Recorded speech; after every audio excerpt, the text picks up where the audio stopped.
At 2:34 p.m. on October 9, 1951, Corporal James "Jimmy" Dalton crouched behind a shattered stone wall on the western slope of Hill 284 in the Korean Highlands, counting 47 Chinese People's Volunteer Army soldiers emerging from the pine forest 180 yards upslope through the afternoon mist.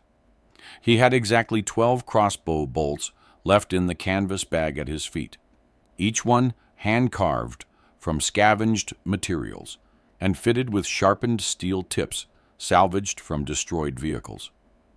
The nearest friendly position, a machine gun nest manned by what remained of Charlie Company, sat 400 yards down the reverse slope, too far to provide covering fire before the enemy wave would wash over his position. In the next 4 minutes, he would kill or disable 19 enemy soldiers without firing a single bullet, using a weapon that hadn't seen battlefield deployment since the Middle Ages, transforming a ridiculed position into a killing ground, so effective that Chinese commanders would order 3 separate companies to avoid Hill 284 for the remainder of the campaign, proving that the deadliest innovations in war don't come from engineers, but from desperate men who refuse to die. The story of how Jimmy Dalton came to defend a barren Korean hillside with a homemade crossbow reads like fiction. But the after-action reports don't lie. Neither do the 37 soldiers who watched him do it.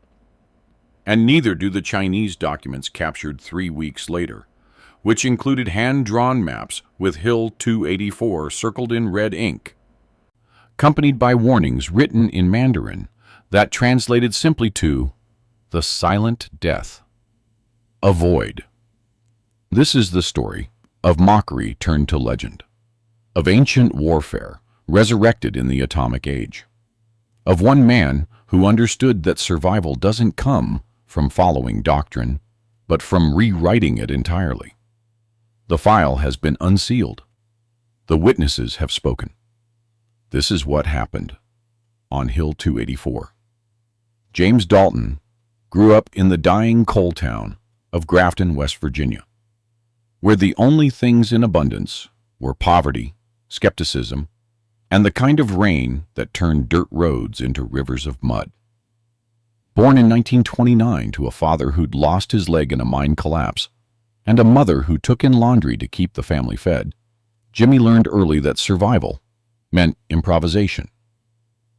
While other boys played baseball or hunted with their father's rifles, Jimmy built things, elaborate things, strange things. He constructed a pulley system to help his father move around the house. He engineered a rainwater collection apparatus that filtered and stored water for drinking. At 13, he built a compound bow from scrap wood and surgical tubing that could punch an arrow through a 2-inch pine board at 20 yards. His neighbors called him odd.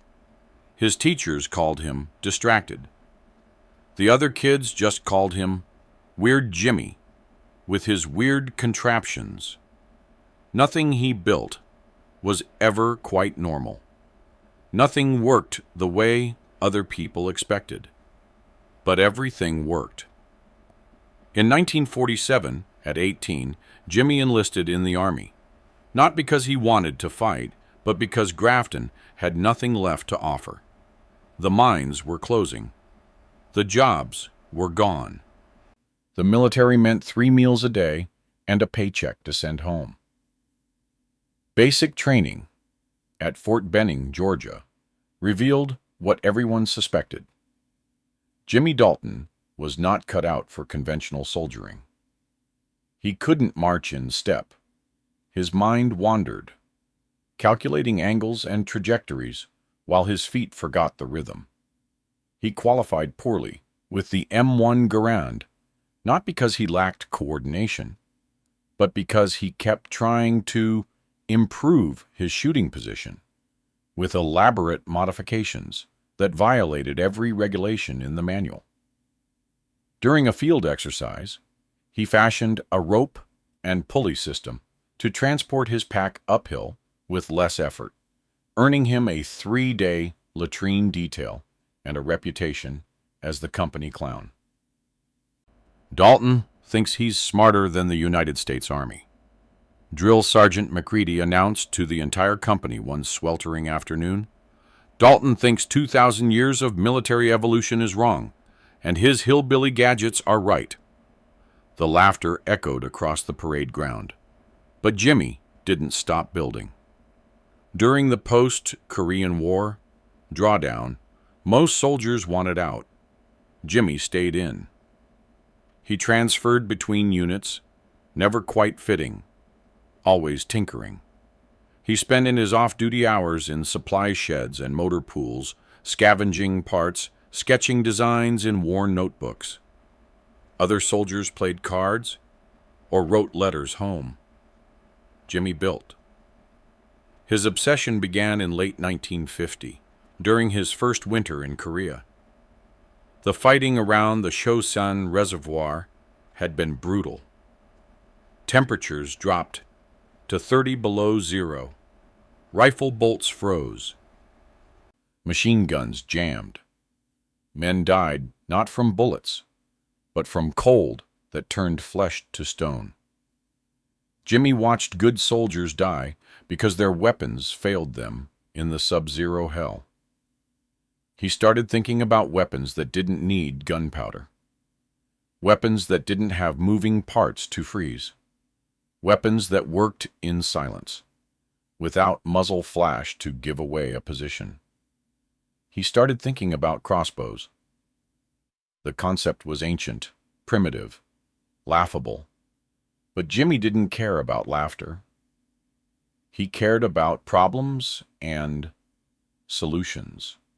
The problem? Modern weapons failed in extreme conditions. The solution? A weapon with no gunpowder, no complex mechanisms, no noise. He built his first crossbow from a truck leaf spring, paracord, and a stock carved from a broken rifle. It took him 3 weeks. When he test-fired it behind the motor pool, the bolt punched through a sandbag and embedded itself in a wooden post 15 yards beyond. He showed it to his squad leader, Sergeant Vincent Pirelli. Pirelli stared at the contraption. Then he stared at Jimmy. Then he laughed so hard he had to sit down. "Dalton, what the hell is that?" "It's a crossbow, Sergeant." "I can see that, dipshit." "Why?" "Doesn't jam in the cold. Doesn't make noise. Doesn't need ammunition resupply." Pirelli wiped tears from his eyes. "You want to fight the Chinese army with a bow and arrow? You think this is Custer's last stand? It's not a bow. It's a crossbow. And it works. It's stupid. And you're stupid for making it. Stick to your rifle, Dalton. This is 1951, not 1251. The ridicule spread through the unit like dysentery. Guys would mime drawing a bow whenever Jimmy walked past. Someone left a toy bow and arrow set on his bunk. During mail call, a private nicknamed him Robin Hood, and it stuck like napalm. Jimmy didn't argue. He just kept building. He improved the design, stronger prod made from salvaged steel, better trigger mechanism, bolts fashioned from tent stakes, arrows, even sharpened rebar. He waterproofed the string with grease. He carved a better stock that wouldn't crack in cold weather. He calculated trajectories, memorized ranges, practiced in secret. By autumn 1951, undone, he had built his fourth iteration, a weapon that could fire a bolt 200 yards with enough force to punch through a helmet at 100 yards. Silent, reliable, deadly. Nobody knew. Nobody cared. Jimmy was the weird kid from West Virginia who built strange things, and the war would be over soon anyway. and he'd go home to Grafton and probably build weird things in his garage until he died. That's what everyone thought. Then came Hill 284. October 1951.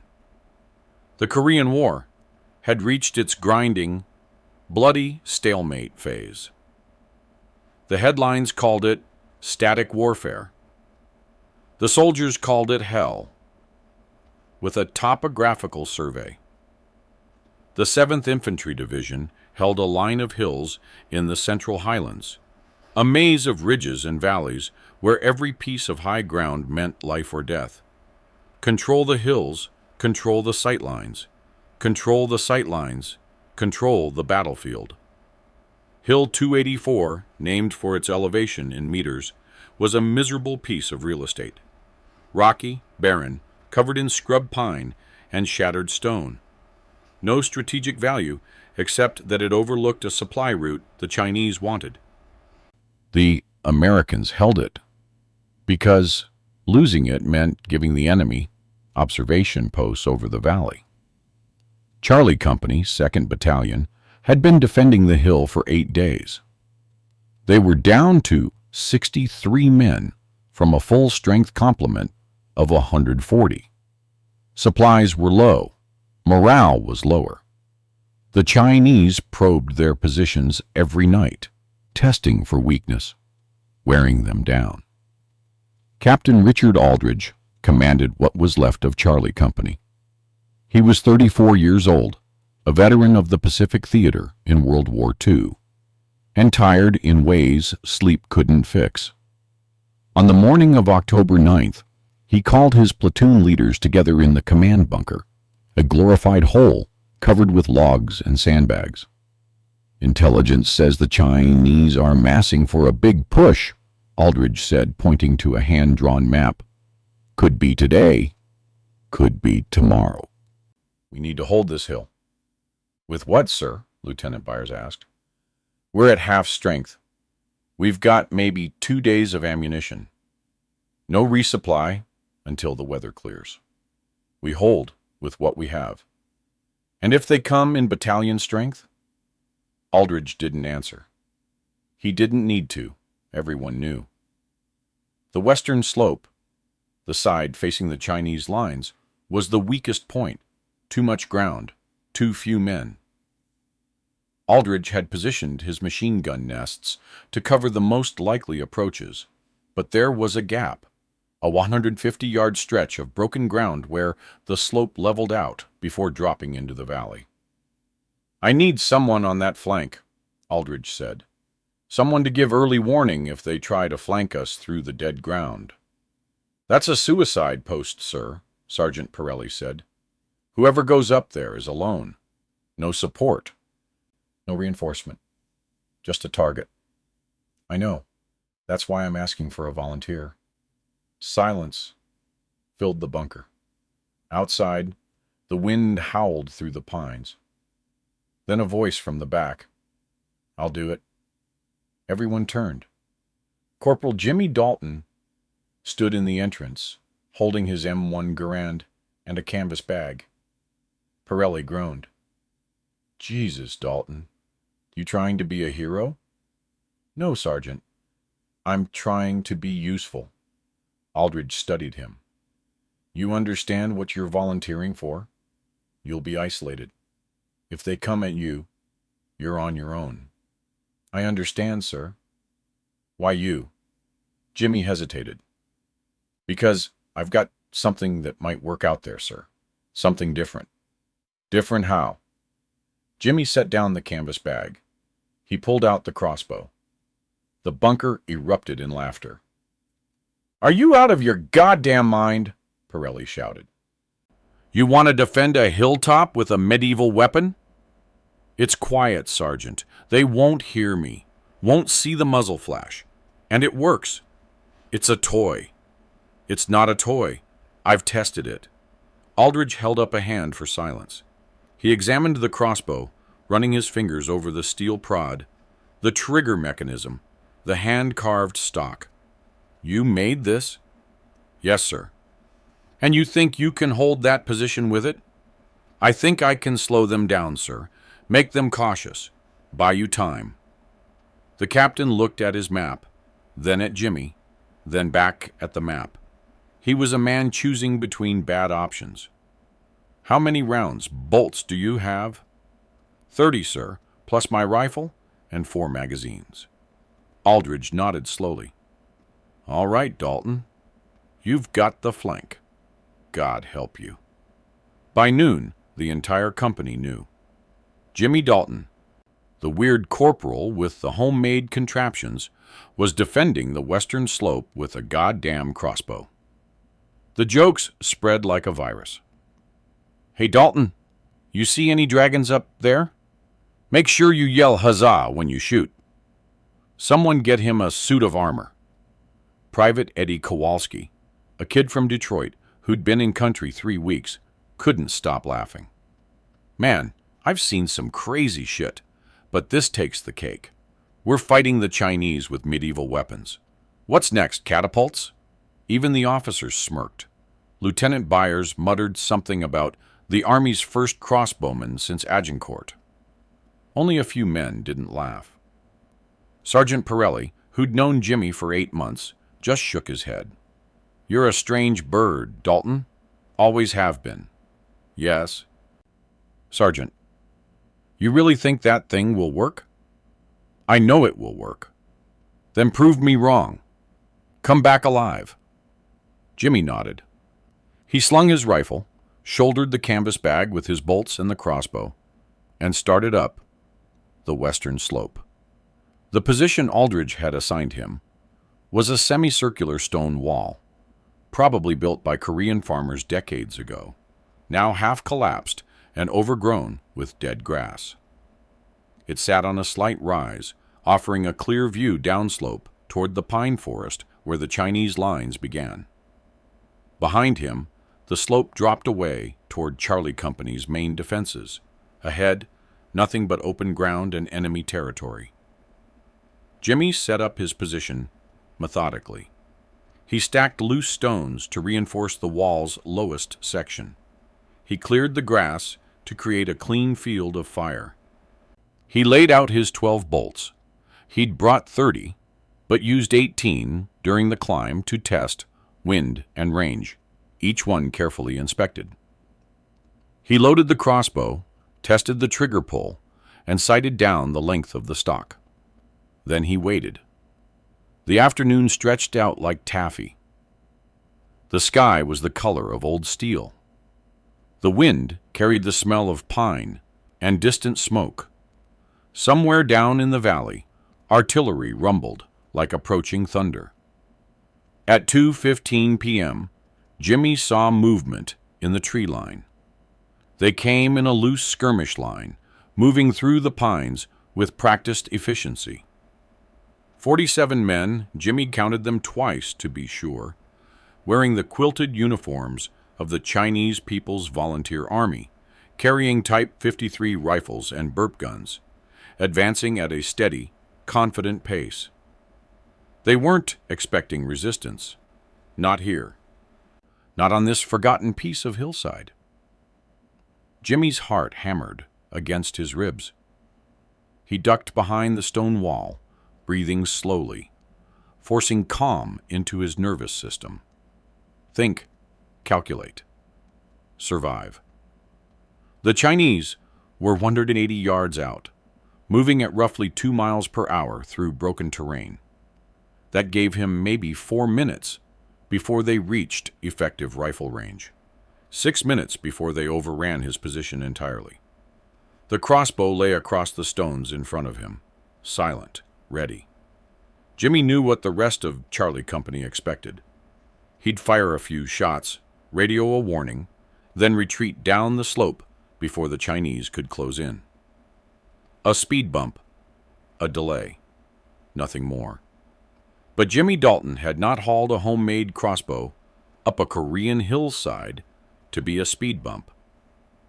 He had a different plan. Range, 180 yards, wind, minimal, left to right. Elevation, approximately 60 feet. Jimmy had practiced this shot 100 times in secret, adjusting for every variable, memorizing the trajectory. The crossbow's steel prod could launch a bolt at roughly 320 feet per second, slower than a rifle bullet, but fast enough, and infinitely quieter.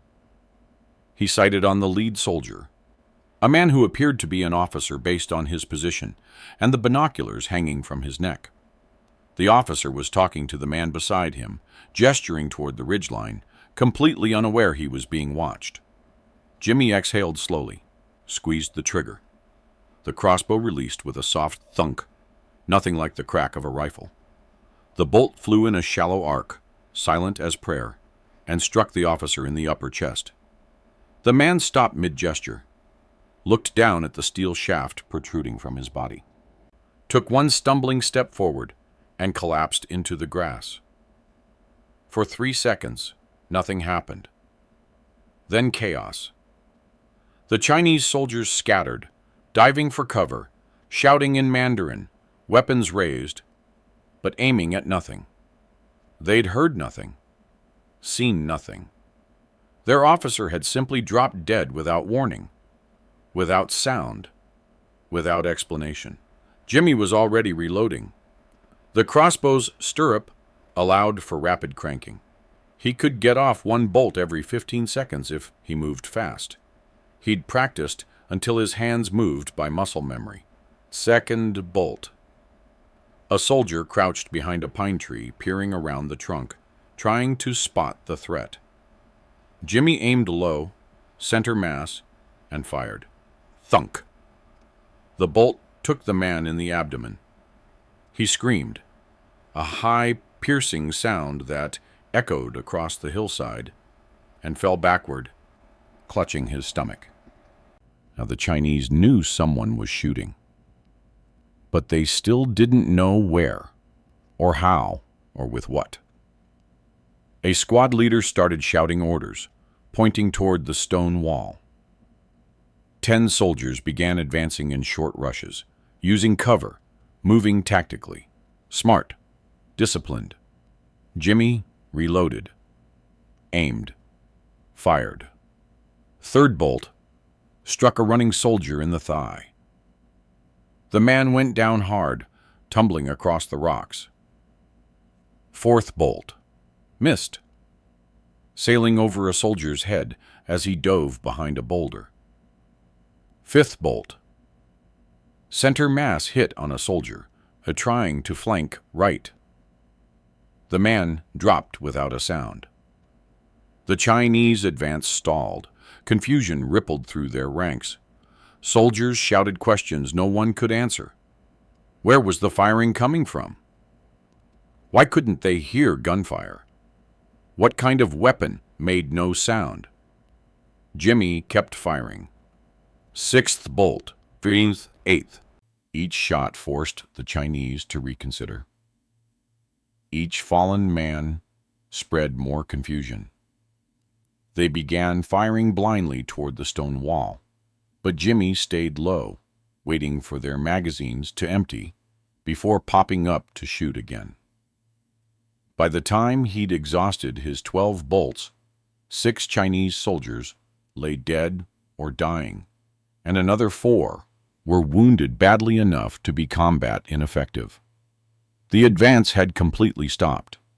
The remaining soldiers had pulled back into the tree line, regrouping, trying to understand what they'd just encountered. Jimmy switched to his M1 Garand. The Chinese tried again at 2:52 p.m. This time, they came smarter, suppressing fire from the tree line while a squad attempted to rush the stone wall under cover. 30 rifles opened up simultaneously, bullets whining off the stones, forcing Jimmy to stay down. He counted the shots, listened to the rhythm. The Chinese were using the standard infantry tactic. One element fires while another maneuvers. When the firing paused for a magazine change, Jimmy rose and fired 3 quick shots from his Garand. 1 hit, 2 misses. The squad rushing uphill dove for cover. But now they knew where he was, and they knew he was alone. The Chinese commander, whoever had taken over after the officer fell, made the logical calculation. One American soldier in an exposed position. Even if he had an unusual weapon, he was still just one man. Overwhelm him. Overrun his position. Move on. They came in force. 2 squads, 24 men, advancing in coordinated rushes, while a 3rd squad provided covering fire.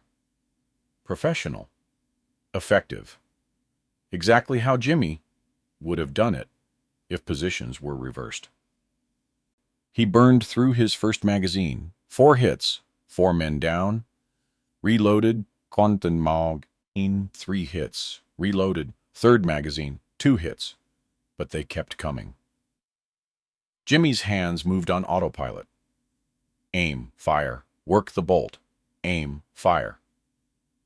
The Garand's ping as the end block clip ejected, the metallic click of inserting a fresh clip. The rifle's recoil against his shoulder, familiar as breathing. And then, magazine 4 empty, 3 Chinese soldiers were 40 yards away and closing fast. Jimmy dropped the Garand, grabbed the crossbow. No bolts left. His mind raced 30 seconds until they reached him. 29. 28. He scanned his position desperately. Loose stones, spent shell casings, canvas bag, the crossbow itself. And then he saw them. The bolts buried in the hillside downslope where he'd fired them earlier. Still embedded in the earth or in the bodies of fallen Chinese soldiers. Jimmy vaulted over the stone wall and sprinted downhill. Later, when the survivors told the story, this was the part no one believed. Jimmy Dalton ran toward the Chinese soldiers. Not away. Toward. He zigzagged through the rocks, bullets kicking up dirt around his boots, and dropped to his knees beside the first fallen soldier, the officer he'd killed with the opening shot. The bolt protruded from the man's chest. Jimmy grabbed it, yanked it free, kept running. 2nd body. 3rd body. He collected bolts like a man picking flowers, while rifle fire chased him across the hillside. A bullet creased his left shoulder. Pain bloomed hot and sharp. He ignored it. 4th bolt. 5th, 6. He had 6 bolts, 6 shots. The 3 charging soldiers were 20 yards away now. Screaming in Mandarin, rifles raised. Jimmy turned and ran uphill, lungs burning, legs screaming. He threw himself behind the stone wall just as bullets hammered the rocks where he'd been standing. His hands shook as he loaded the crossbow. Blood soaked his shoulder. The world tilted sideways, adrenaline and shock mixing into a toxic cocktail. 15 yards. He rose, aimed, fired. The closest soldier dropped, the bolt through his throat. 12 yards. Reload, aim, fire. 2nd soldier took the bolt in the chest, stumbled, fell. 8 yards. The 3rd soldier saw what was happening. Saw the impossible weapon, the desperate American, the pile of bodies, and hesitated. Just for a moment, just 1 second of doubt, Jimmy shot him in the face. The battlefield went quiet. Not the absence of sound. Bullets still cracked in the distance. Artillery still rumbled. But a different kind of quiet. The quiet that comes when men realize they're facing something they don't understand. The Chinese pulled back.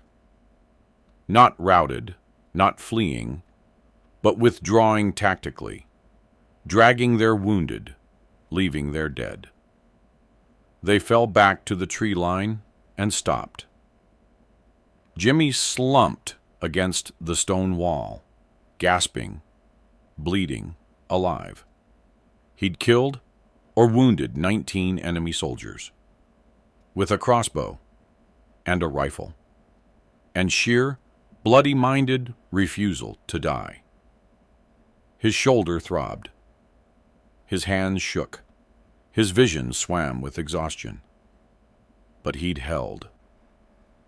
At 3:17 p.m., Sergeant Pirelli arrived with a 4-man fire team, scrambling up the western slope with their weapons ready and their faces painted with disbelief. Pirelli stared at the scene, the bodies scattered across the hillside, the blood-soaked stones, the crossbow lying across Jimmy's lap, and Jimmy himself, pale and bleeding and grinning like a lunatic. Jesus Christ, Dalton. Told you it would work, Sergeant. You insane son of a bitch. You actually did it. Yes, Sergeant. Pirelli knelt beside him, examining the shoulder wound. Medic, get up here. I'm okay. You're not okay. You're shot. Just a graze. Just to graze my ass. You look like you went through a meat grinder. Pirelli shook his head, something like awe in his voice. How many? 19. Maybe 20, if that last guy bled out. With that? Pirelli pointed at the crossbow. And my Garand. Mostly the bow. Yeah, mostly the bow. Pirelli started laughing. Not mockery this time. Something else. Respect. Amazement. The laughter of a man watching the impossible become real. Robin Hood, he said. You crazy bastard. You're actually Robin Goddamn Hood. Word spread through Charlie Company like wildfire. Dalton held the flank. Dalton killed 20 Chinese. Dalton did it with a crossbow. The men who'd laughed at him that morning went silent. Some looked ashamed. Others just stared, trying to reconcile the weird kid with the contraptions with the soldier who'd just performed the kind of feat that turned into legends. Private Kowalski approached Jimmy while the medic bandaged his shoulder. Hey, Corporal, I'm sorry about, what I said. Jimmy looked at him. What did you say? All that stuff about dragons and knights and... I was just joking. It's fine. No, man, it's not fine. You saved our asses up there. That flank would have collapsed if you hadn't held. Jimmy didn't know what to say, so he said nothing. Captain Aldridge came to see him at 1800 hours, after the Chinese probes had stopped, and an uneasy twilight settled over Hill 284.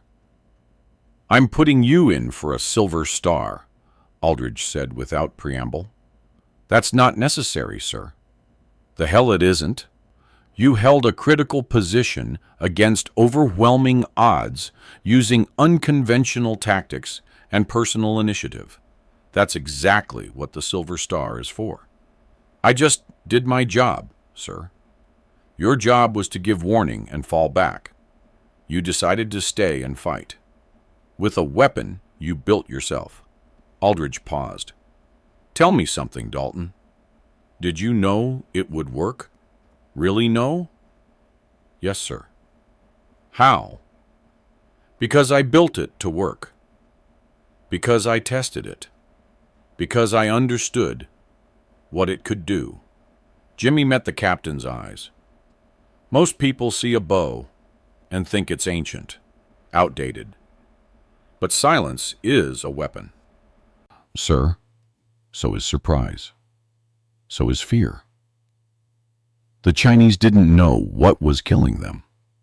That confusion saved me, as much as the crossbow itself. Aldridge nodded slowly. You're a strange soldier, Dalton. Yes, sir. I know. But you're a damn good one. The Chinese tried. Hill 284. 2 more times over the next week. Both times they avoided the western slope. Both times they failed. On October 17th, a Chinese lieutenant was captured during a night patrol. During interrogation, he mentioned the ghost who kills without sound on Hill 284. American intelligence was baffled until someone explained about Jimmy and his crossbow. The captured documents told the fuller story. Chinese commanders had circulated warnings about Hill 284's western approach. Soldiers reported a supernatural presence. An American who could kill from impossible distances without making noise. Some claimed he was using a new secret weapon. Others insisted he was a sniper with silenced rifles. A few, closer to the truth, mentioned arrows. The hill that had been just another numbered piece of terrain became something else. A place to avoid, a place where strange things happened, a place where conventional warfare didn't apply. Hill 284 became untouchable. Jimmy Dalton spent another year in Korea. He fought in 6 more engagements, always with his crossbow strapped to his pack alongside his regulation rifle. Word of his unorthodox weapon spread through the division, then the corps, then the entire theater. Some officers tried to ban it. Unauthorized weapon, not Army issue. But Captain Aldridge, now Major Aldridge, shut them down. Corporal Dalton can carry whatever weapon he damn well pleases, so long as he keeps killing Chinese soldiers with it. Other soldiers asked Jimmy to build them crossbows. He refused, not because he wanted to keep it secret, but because he understood something essential. The weapon only worked because he'd built it, tested it, understood its limitations and capabilities. In someone else's hands, it would just be a strange contraption. In his hands, it was a force multiplier. Private Kowalski asked him once, months after Hill 284, "Why a crossbow, man? Why not just stick with your rifle?" Jimmy thought about it. Because everyone expects a rifle. Everyone knows how to respond to rifle fire. You hear the shot, you locate the shooter, you suppress or eliminate. It's doctrine. But a crossbow? He shook his head. Nobody expects it, and nobody trains for it. It breaks their mental model of the battlefield. And that confusion, that moment where they don't know what's happening, that's when you win. But you could have died up there. Could have died with a rifle, too. At least this way, I died on my terms. You didn't die. Jimmy smiled. No, I didn't. The war ended in 1953. Jimmy mustered out with a Silver Star, 2 Purple Hearts, and a combat infantryman badge. He went back to Grafton, West Virginia, to a town that had continued dying while he was away. He opened a small machine shop, built things, repaired things, lived quietly. Veterans who'd served with him would sometimes visit, wanting to see the famous crossbow, wanting to hear the story. Jimmy would tell it, modestly, without embellishment. The crossbow hung on his workshop wall, gathering dust, a relic of a war that grew more distant with each passing year. He died in 1998 at 69 of lung cancer. The obituary in the Grafton Sentinel mentioned his Korean War service, but not the crossbow, not Hill 284, not the legend. But the soldiers remembered. At his funeral, 17 Korean War veterans showed up, some traveling hundreds of miles. They told stories the civilians didn't quite believe. Stories of a man who'd defended a hilltop with a medieval weapon. Stories of 19 dead Chinese soldiers who never heard the shot that killed them. Stories of a legend born from mockery and desperation. Sergeant Vincent Pirelli, 71 years old and needing a cane to walk, delivered the eulogy. "Jimmy Dalton was the strangest soldier I ever met," Pirelli said. He didn't fit, didn't follow the rules, drove his commanders crazy with his weird ideas and weirder contraptions. But on October 9th, 1951, on a forgotten hillside in Korea, Jimmy proved something important. That sometimes the best soldiers aren't the ones who follow doctrine. Sometimes the best soldiers are the ones who understand that doctrine is just a starting point. That victory doesn't come from doing what's expected. It comes from doing what's necessary. He paused, looking at the flag-draped coffin. We laughed at him. God forgive us. We laughed. And then he made us believers. The crossbow was donated to the National Infantry Museum at Fort Moore, Georgia. It sits in a display case in the Korean War section, mounted alongside a placard that reads, Improvised crossbow, constructed and employed by Corporal James Dalton, 7th Infantry Division, during the defense of Hill 284, October 1951, credited with 19 enemy casualties in single engagement, exemplifies American soldiers' innovation, adaptability, and determination under extreme battlefield conditions. Tour guides tell the story to visiting school groups. Most of the kids think it's made up, too crazy to be true. A soldier with a crossbow? In the 1950s? Come on. But the veterans who visit, men in their 70s and 80s, some in wheelchairs, some with canes, they stop at that display case and stare. Some cry, some laugh, some just shake their heads in wonder. They know, they remember. They were there when a man with a homemade weapon and an unorthodox mind held a position that everyone said was indefensible. They remember when mockery turned to respect, when the impossible became real. They remember Hill 284. In 2012, for a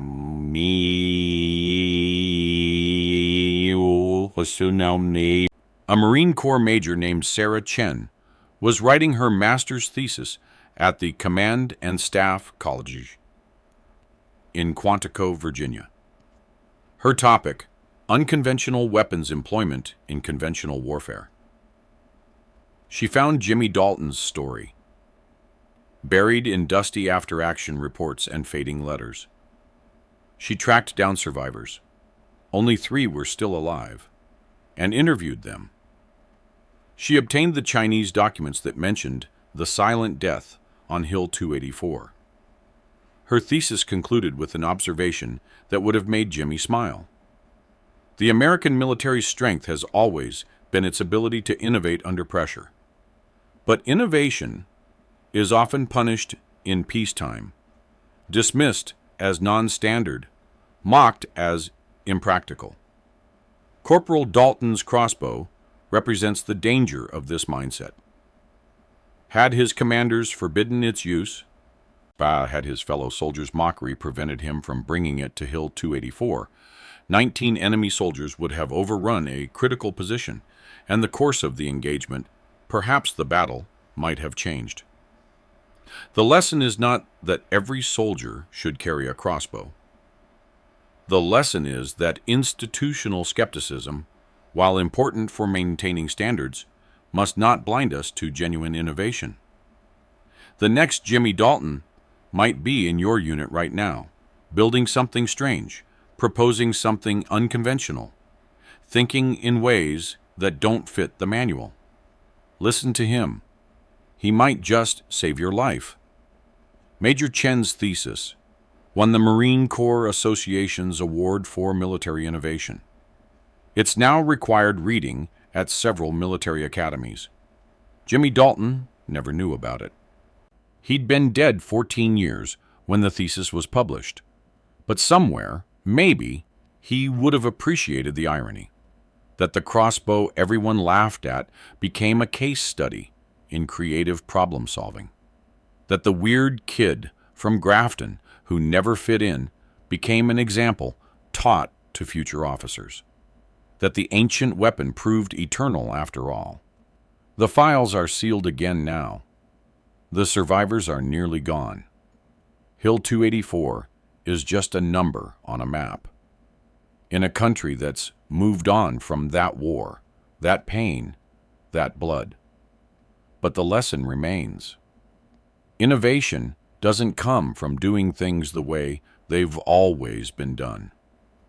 It comes from desperate men who refuse to accept that the old ways are the only ways. It comes from soldiers who understand that survival matters more than following regulations. It comes from people willing to be mocked, to be laughed at, to be called crazy, right up until the moment they prove everyone wrong. James "Jimmy" Dalton proved them wrong on October 9th, 1951. He proved them wrong with 12 hand-carved bolts and a weapon older than gunpowder. He proved them wrong by holding a position everyone said was indefensible. He proved them wrong by surviving. The crossbow still hangs in the museum. Tourists walk past it every day, barely glancing, moving on to the tanks and artillery pieces that look more impressive, more military, more like what war is supposed to be. But the veterans stop. They stop and they stare at that primitive weapon behind the glass, and they remember what it meant. They remember that sometimes the most advanced weapon isn't the newest one. Sometimes it's the weapon no one expects. The weapon that breaks the rules. The weapon that turns mockery into legend. They remember Hill 284. They remember the man who held it.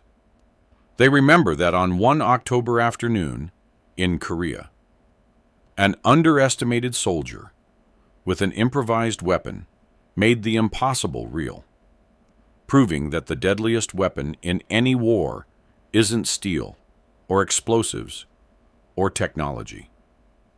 It's innovation born from desperation. It's courage forged in mockery. It's one man who refused to die. His weapon was ancient.